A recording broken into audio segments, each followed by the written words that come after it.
Everyone, welcome to ITLS Academy. Our today's lecture is isolation and identification of Neisseria, Mycobacteria and anaerobes. We will see procedures of identification of Neisseria, Mycobacteria and anaerobes in this particular lecture. So very warm welcome everyone to ITLS Academy.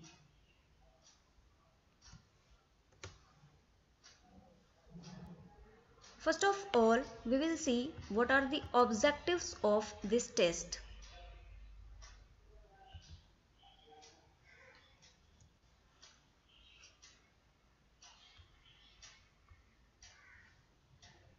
After completing this exercise, the student will be able to perform the following objectives.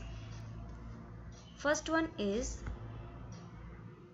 isolation and identification of pathogenic Neisseria. In this test, firstly identify a positive GC smear and state how you can tell it is positive.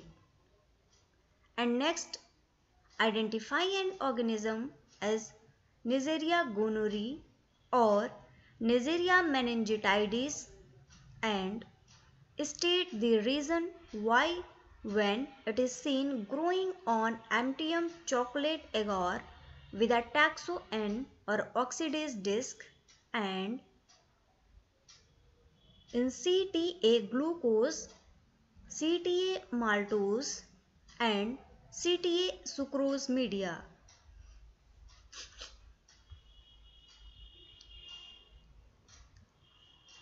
Next objective will be diagnosis of tuberculosis.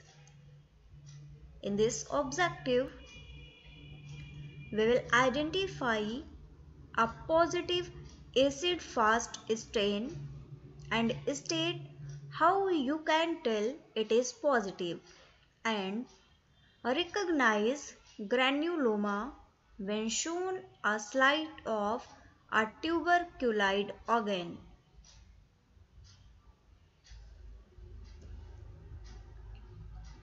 The third objective of this test will be isolation and identification of Clostridium perfringens. In this objective, identify an organism as Clostridium perfringens and state the reasons why when given anaerobically grown cultures of blood agar and litmus milk.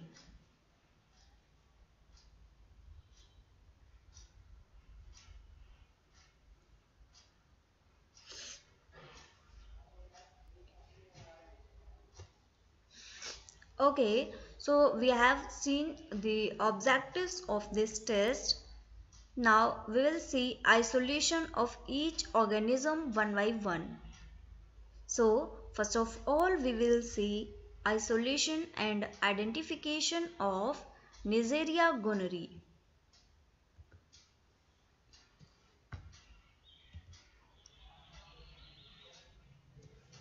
The first point is to diagnose genital gonorrhea in males. The sample to be cultured is taken from the urethra. While in the case of females, cultures are taken from the cervix and the rectum. In the case of non-genital gonorrhea, the infected site is cultured.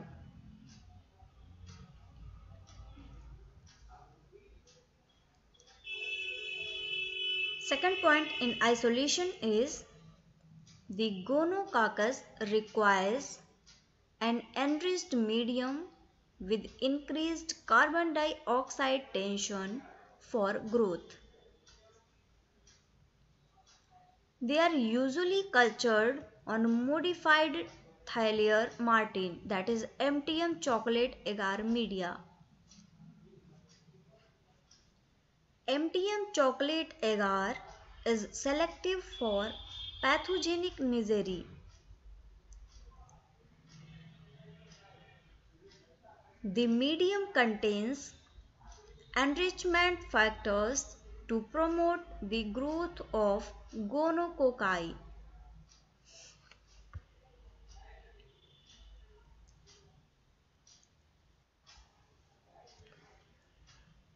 The isolation of Neisseria we have seen in these 2 points.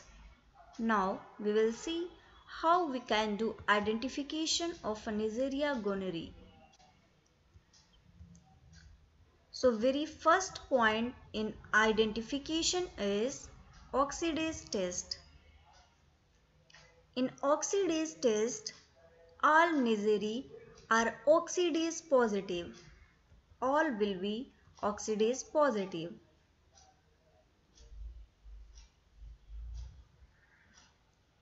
The oxidase test can be performed using a taxol disc. A moistened taxol disc can be placed on a growing culture and a blackening of the colonies surrounding the disc indicates a positive oxidase test. All oxidase positive cultures would be gram stained to confirm gram negative diplococci. This was an overview of oxidase test. Next one is carbohydrate fermentation. This is the another method for the identification purpose of Neisseria gonorrhoeae. In carbohydrate fermentation, Neisseria gonorrhoeae ferments only glucose, whereas Neisseria meningitidis ferments glucose and maltose. Glucose and maltose both are fermented by Neisseria meningitidis. Non-pathogenic Neisseria usually ferment only sucrose.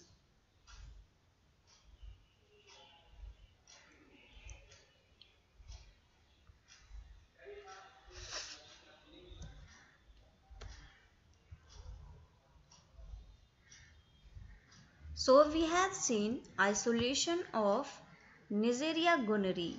Next comes isolation of Neisseria meningitidis.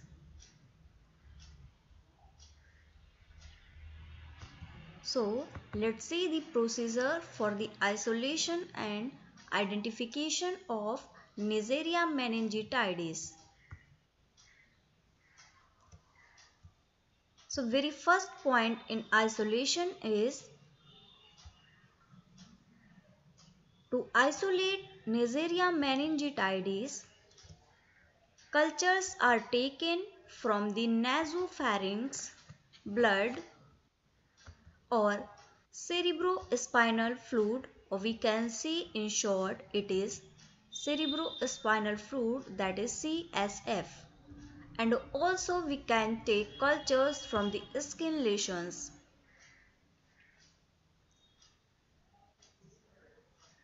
As with Neisseria gonorrhoeae discussed above, or we can say we have discussed in our previous slide, Neisseria gonorrhoeae, meningococci are cultured on an enriched selective media such as MTM chocolate agar.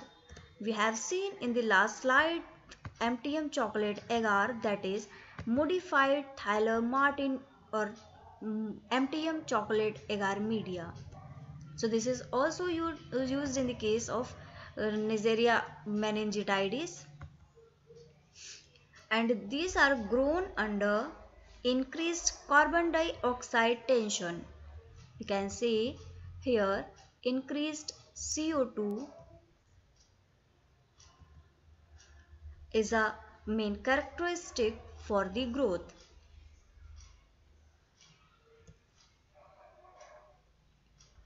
Next comes identification of Neisseria meningitidis. Isolation we have covered in our first point. Next comes once isolated Neisseria meningitidis like Neisseria gonorrhoeae discussed in previous slide is identified by the oxidase test. As we have seen that Neisseria gonorrhoeae was identified by the help of oxidase test, so Neisseria meningitidis is also can be identified by this test. Also by the Gram staining and carbohydrate fermentation reactions. This Gram staining for the identification of Neisseria meningitidis. It is not used for the identification of Neisseria gonorrhoeae as we have not studied in our previous slide in which we have discussed Neisseria gonorrhoeae. Neisseria meningitidis, like all Neisseria, is oxidase positive. As we have seen characteristics of Neisseria, these are all oxidase positive.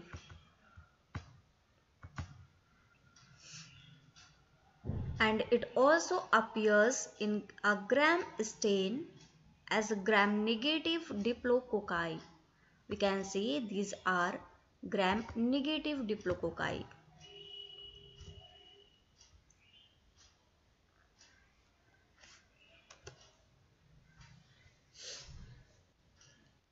So, the isolation and identification of Neisseria gonorrhoeae and Neisseria meningitidis is completed, or we can say we have discussed a brief overview of these two organisms in detail. Now we are going to switch to the mycobacteria. So we will see the test of diagnosis of tuberculosis, or we can say in short, which is known as TB.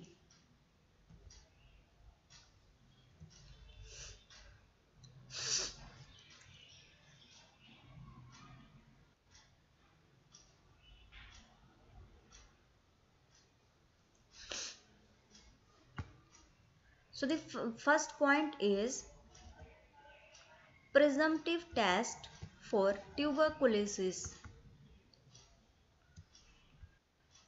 The very first test is the PPD skin test. The PPD skin test detects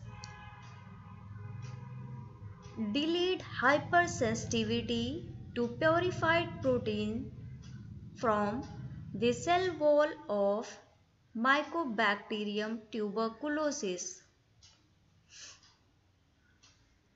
A positive skin test indicates that the person has developed a cellular immunity to the organism as a result of either a previous or a current infection.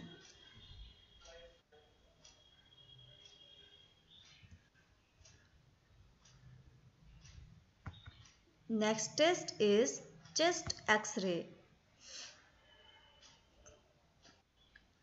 This test is used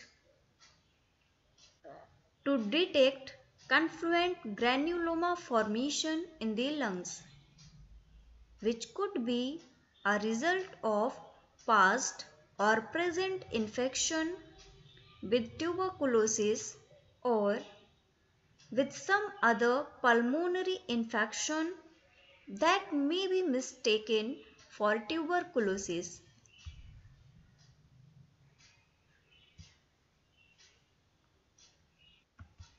Third presumptive test for tuberculosis is an acid-fast strain of the sputum. This sputum may indicate acid-fast bacilli, which is a presumptive test for active tuberculosis. In reporting acid-fast slide results, the slide should be observed for 10 to 15 minutes before considered negative.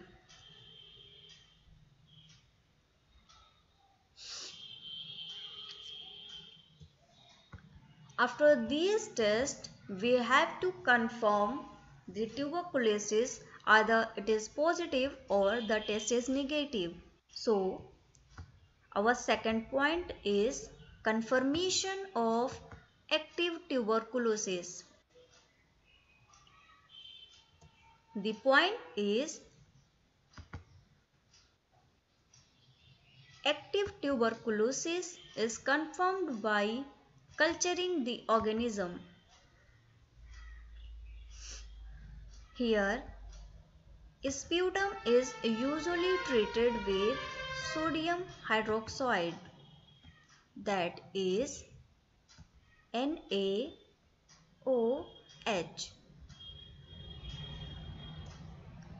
which is suicidal for contaminants but not for Mycobacterium tuberculosis.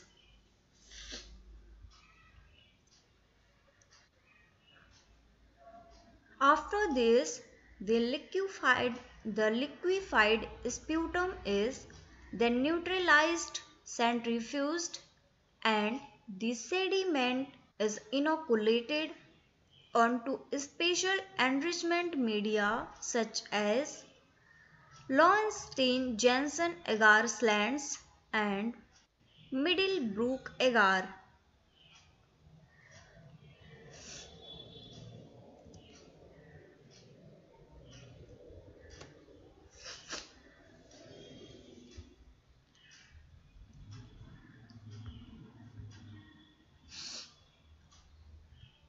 The obligate anaerobes. We have covered Neisseria, and in Neisseria we have studied two species like Neisseria meningitidis and Neisseria gonorrhoeae.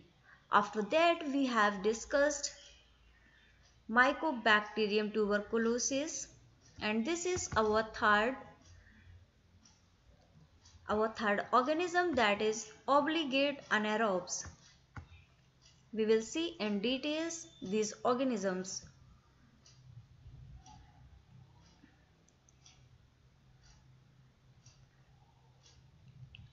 Common ways of culturing obligate anaerobes in lab includes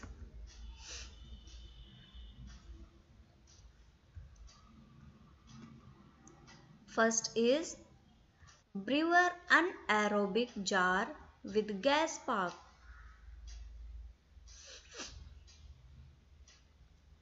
A gas pack is a commercially produced disposable hydrogen and carbon dioxide generator envelope. When water and catalyst are added, hydrogen and carbon dioxides are produced.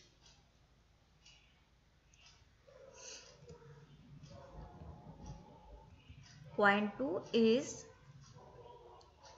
media containing reducing agents.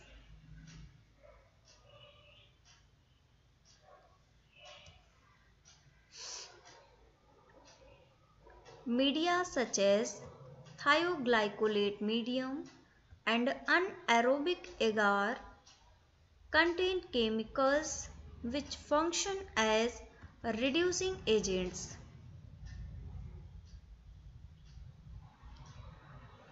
The reducing agents absorb oxygen and create a reduced environment required by anaerobes.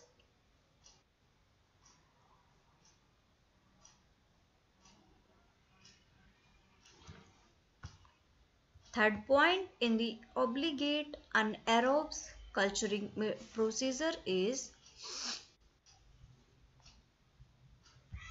carbon dioxide incubators,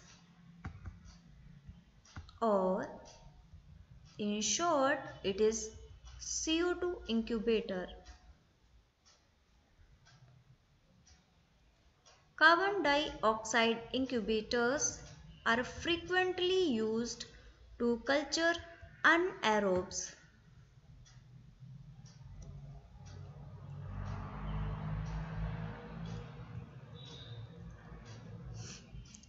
After the cultures are placed in the incubator, the air is evacuated and replaced by carbon dioxide gas.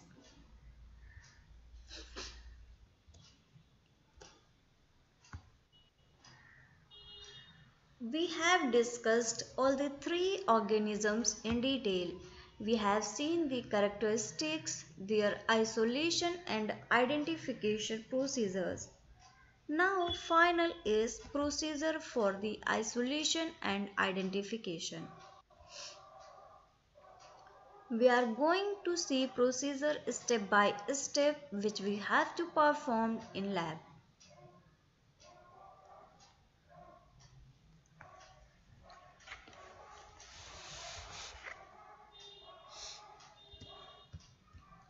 The very first point is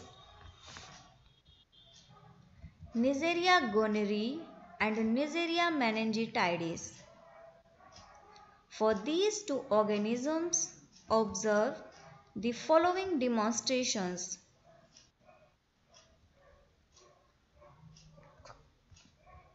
First point is positive GC smear for Neisseria gonorrhoeae. Here one note is given: gram-negative diplococci inside and outside of white blood cells.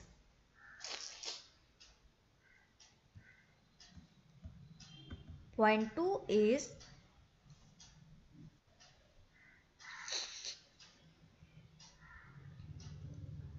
Neisseria gonorrhoeae growing on MTM chocolate agar. Note small grayish white convex mucoid colonies. This medium, that is MTM chocolate agar, is selective for pathogenic Neisseria.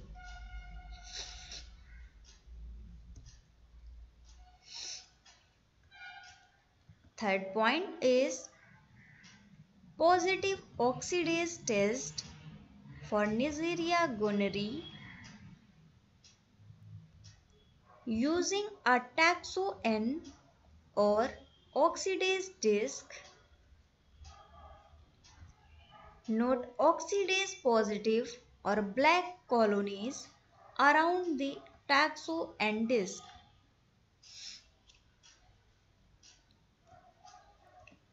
Fourth point is CTA glucose, CTA maltose and CTA sucrose fermentation tubes inoculated with Neisseria gonorrhoeae. Note positive glucose, negative maltose and sucrose. And Neisseria meningitidis, note positive glucose and maltose and negative sucrose. This is the main difference between Neisseria gonorrhoeae and Neisseria meningitidis, that in the case of Neisseria gonorrhoeae, positive are glucose, positive is glucose while negatives are maltose and sucrose, while in the case of meningitidis, positive is glucose and maltose while negative is sucrose.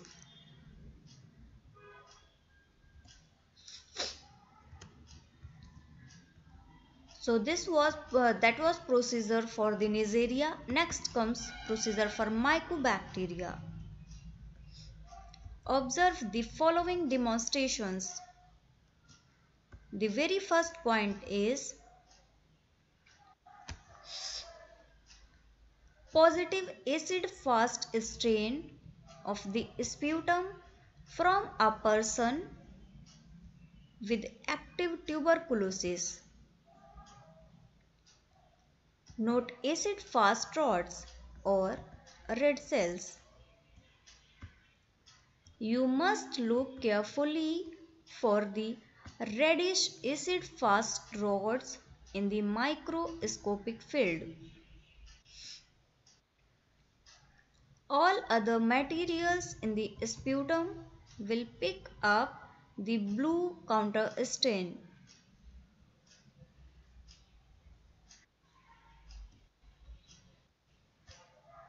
Point 2 is 35 mm projection slides showing normal guinea pig organs and organs with granuloma.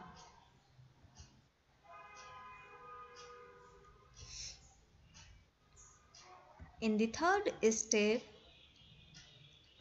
positive chest X-ray for the presumptive diagnosis of tuberculosis.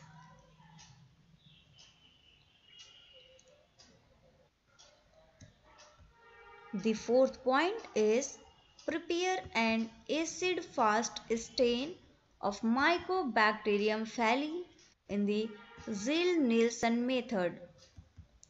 Ziehl-Neelsen method, or we can say this is a type of media.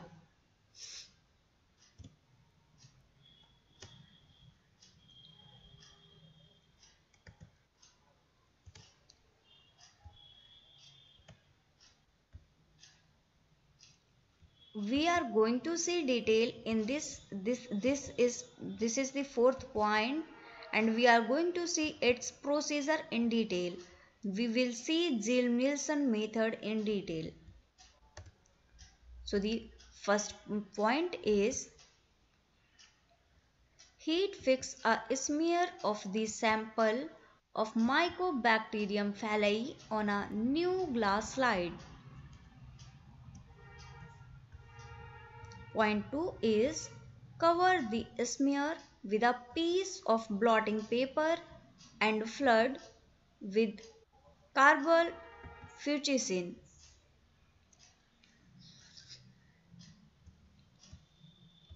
Point C is steam for 5 minutes by passing the slide through the flame of a gas burner. Next point is allow the slide to cool and wash with water.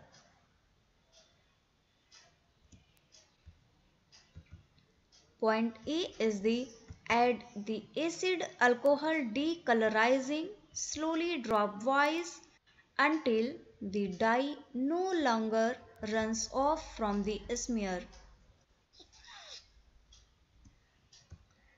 In the next step, rinse with water. After rinse, counter stain with methylene blue for 1 minute.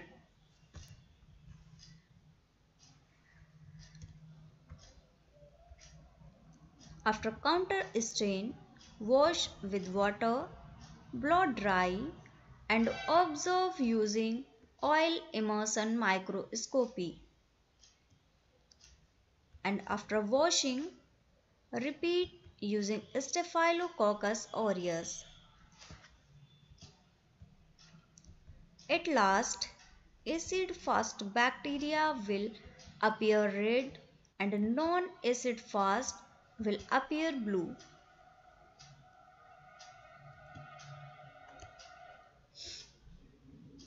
Our third organisms are obligate anaerobes. Observe the following demonstrations of Clostridium perfringens. The very first point is endospore stain of Clostridium perfringens.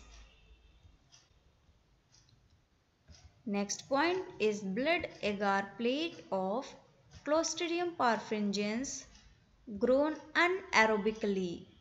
Note double zone hemolysis. Third point is litmus milk culture of Clostridium perfringens grown anaerobically.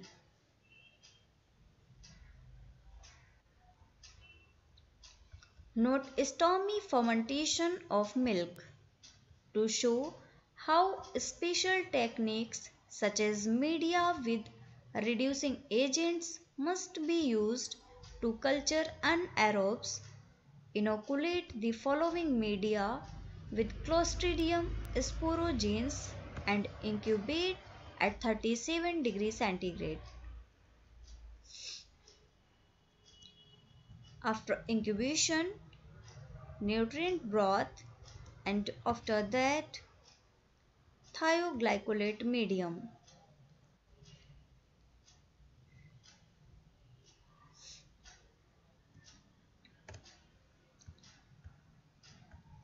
Result for all these tests.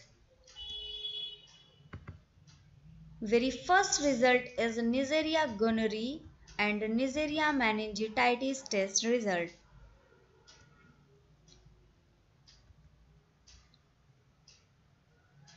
Make a drawing of the GC smear,